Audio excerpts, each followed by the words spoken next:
Greetings and salutations. Welcome to the Literary Lovers Club. I'm your host, Tanisha. This podcast is really dedicated to all those newfound book lovers or continuing book lovers who just want to keep reading a daily habit as a form of self-care.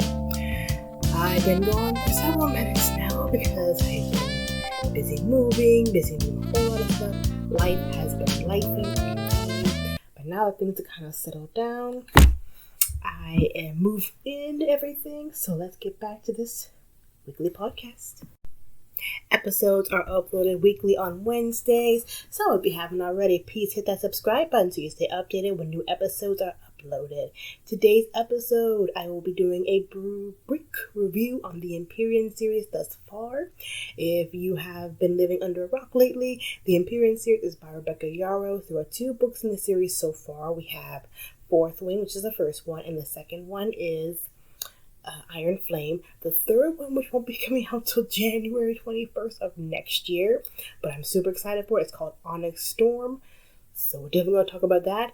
Also, we're going to be talking about the importance of just giving books that we love a second chance, even if books that we've DNF'd or did not finish, giving them a second chance, revisiting them. The power of rereading, really, is what I'm looking at.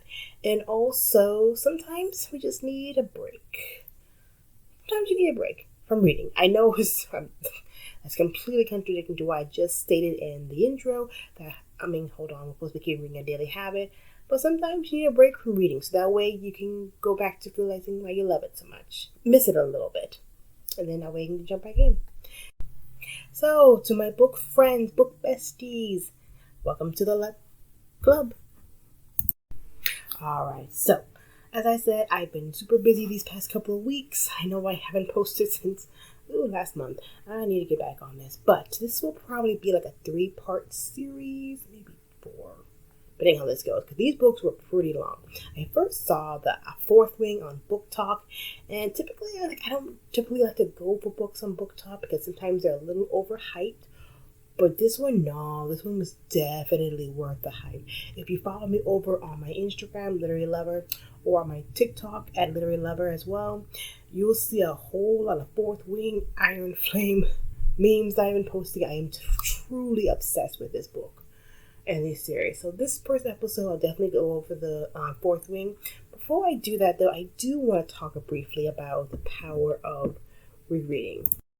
So as always, I like a good article. So this one comes from Everand. It's by Allison Dory. I'll put the link in the description. And 3 surprising benefits of rereading books. The number 1, rereading helps us to become better readers. That is very true. Because sometimes when we really like a particular series, we'll just get so caught up in just wanting to know what the storyline is, what the plot is, that we miss out on a lot of key stuff. And so that's why I had to go back and reread both books, because I did a podcast episode where I stated that I didn't like the Iron Flame book very much, sort of. Have a listen to that if you haven't too. But honestly, though, after rereading it, I gotta say I do like it. Now, it has grown on me, and I'll definitely get into that more. But yeah, being able to stop and just reread really helped me to reframe my mind around it. And former neurologist and Oxford professor John Stein agrees that rereading is especially beneficial for beginning readers to help them make a connection between the symbols and also the sounds that we hear when speaking. Rereading a favorite text again help these processes become more effortless, automatic, so the reader can understand better and better. That comes from the article as well, because that was a direct quote. So again, reading has always been very healthy for the brain as well too, but sometimes you just gotta take time out to just... Which brings us to number 2, actually. Rereading deepens our understanding. Is that you gain a fuller understanding of the concepts and ideas presented in the book. Like I said, particularly in the Fourth Wing book, there are actually things that I missed in the Fourth Wing because I was just so caught up and wrapped in the plot and the characters that I really I'm used. I don't know if you're the same way as well too, but I kind of skimmed on a few things. I did skim through a few pages as well too, so I didn't really read everything word for word, but this time I was able to slow myself down and really be able to enjoy reading, so I'm not just reading just for the anxiety of it all. Which brings us to number 3, the benefit of rereading: comforting and enjoyable. Reading isn't all about improving literacy or just understanding of the author's use of symbolism. It's just fun.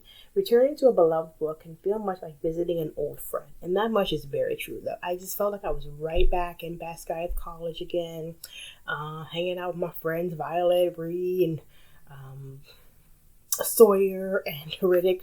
Riddick's my favorite. I love the fact that Riddick's name is short for ridiculous, which, I mean, he is our comedic relief, so I thought that was kind of fun. But yeah, so that's the 3 benefits of taking time out to reread some of our faves as well, too. And honestly, Iron Flame has definitely grown on me. So, there you go.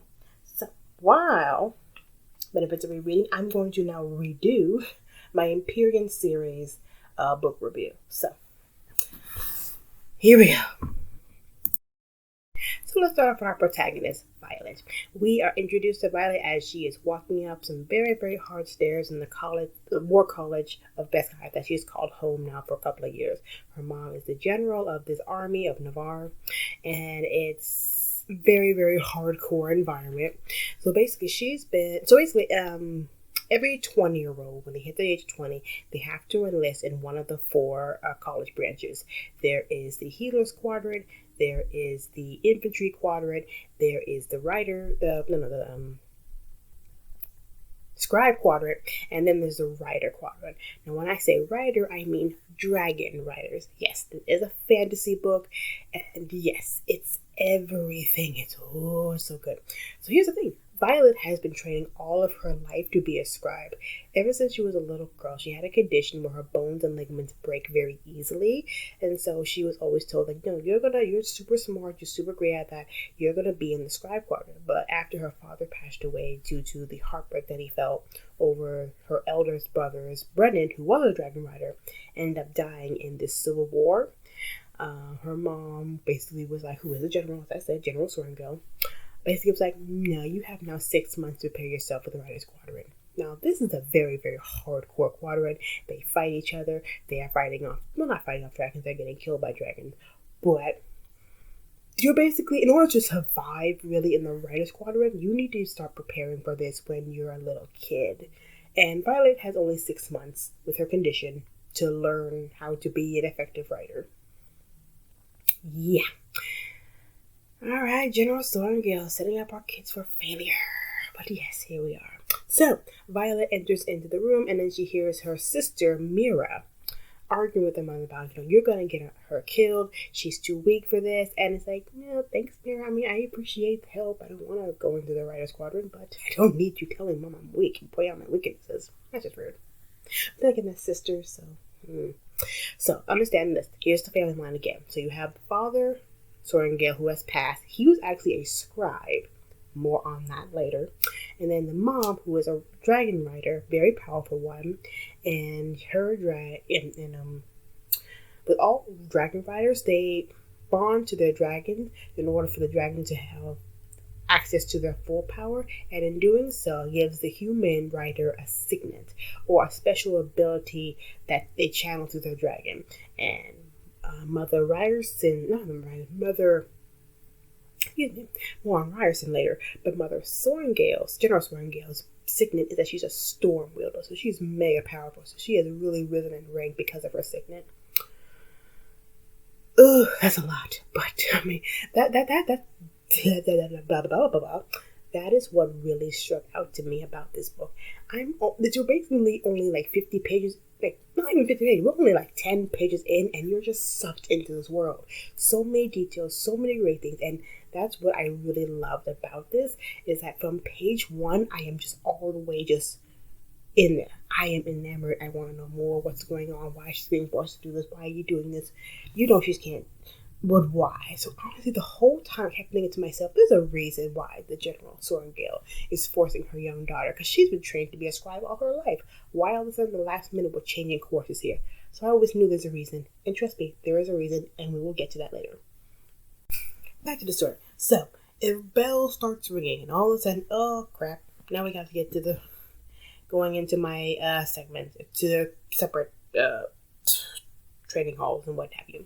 So Violet gets stuck into the writer's line, and so she's going through and everything, getting signed into the book, and she notices that several of the people who are going to the Riot Squadron have what they call relic markings. These are the markings of the rebellious kids, or children of the rebellious leaders. Now, as I said, there was a civil war that went on between the province of Tirandor, and all the other provinces. There's 6 provinces that make up, and Tirandor is like the largest one. They had tried to succeed from Navarre a couple of years back, but that didn't work. And so we find out why, and all that fun jazz later on. But basically, all of the rebellious leaders who wanted to succeed, they were all executed, and their kids were made to watch. Yeah, this is the kind of world. This makes Game of Thrones look very tame. But yes, it's Game of Thrones, but with more dragons. I will definitely say that, though. Not the same era, though, because we wouldn't have more rights apparently in this one. It's not medieval era, but definitely takes bits and pieces from that era, I will say. So, okay, going back into the story. So, we are now going into the writer's segment. So, each entryway into these different 4 different courses, I guess you could say they are, have their own entry exam. The scribes have their physical exam, healers, their physical exam, the written exams, but writers, they have a whole nother exam. So basically, they have to walk upwards these like very, very dense steps. Basically, like if I've been to the Statue of Liberty or Eiffel Tower, basically the height of that is basically what we're looking at as far as height wise. And then once they get to the very top of this peak, then they have to walk across a very, very narrow parapet. Think of like a very skinny balance beam, cobblestone balance beam, ascended as high as the statue, like I said, the Statue of Liberty or the Eiffel Tower. And it basically goes across as like, let's say, a full football field. Yeah. A balance beam that high in the air. And oh, did I mention it's starting to rain and it's on cobblestone. So great job on the balancing. So basically it's pretty hardcore.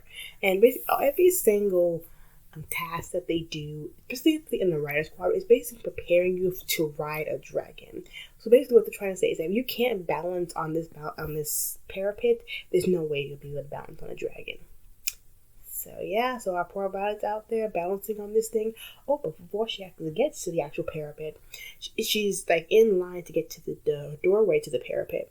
She sees a very handsome man, of course. So we're thinking, oh, this is the potential love interest. And then all of a sudden, one of the roll keepers is writing out the names of the people, like ready to call the next one Ryerson.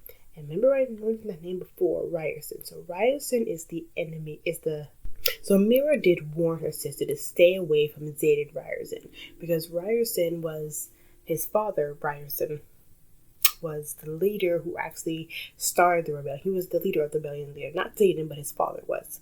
And so Ryerson now has to prove his loyalty to Navarre by entering into the Rider Squadron, which for me, I'm not gonna lie, when I first read through that, I was like, that's pretty harsh. Like, okay, yes, their parents were rebellious leaders, but why you gotta blame the kids for that? And also, you made them cheer and watch their parents die. So yes, there's gonna be some resentment. So I mean, already from the start, you see the politics is politicking and that there's a little corrupt industry going on here. But going back into the story again. So she sees, oh crap, this guy I'm attracted to, he's actually my mortal enemy. Because it was Violet's mother who ordered the death of Zaydin's father. So again, General Sorengale, great mothering. You have just now sent your youngest daughter to a school where she's going to be hated and hunted by half of the damn camp. Great parenting. But yes, so she does make it across. Hallelujah, girl makes it. I mean, but not without some hitches. So she gets across the parapet, but this very psychotic, crazed man, Jack Barlow, he's definitely enemy number 1. Definitely Draco Malfoy. Definitely a Slytherin. Let's go there. All the way. He makes Ramsay Bolton look like a saint. For all my Game of Thrones fans out there. This guy is just pure evil. He's just meanness for the sake of meanness. I don't understand what his problem is. Just from hello, he's wanting to kill Violet. He just wants to kill for the sake of killing. I think that's what one of the characters says. And that's just...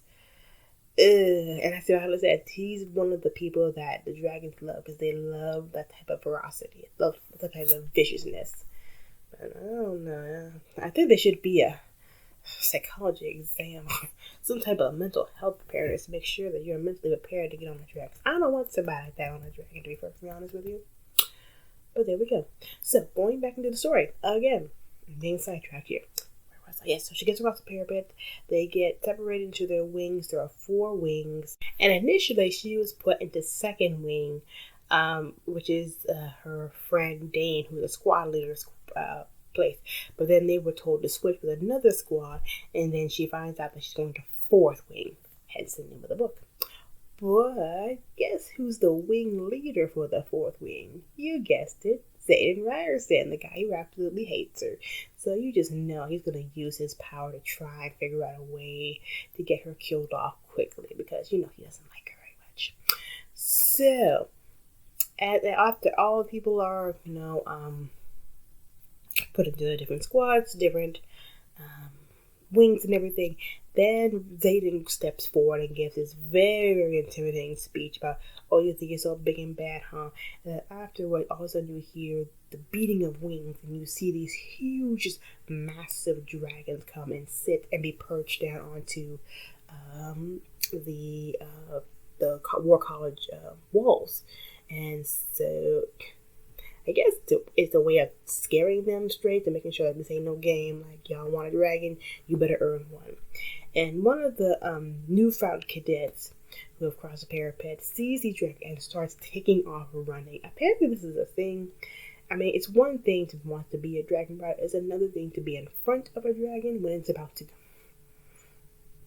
And when they're right in front of you. So, honestly, I'm not gonna lie, I don't consider him a coward or that person a coward. I don't describe him as a he or him, but I would probably run too if I was face to face with a fire-breathing dragon.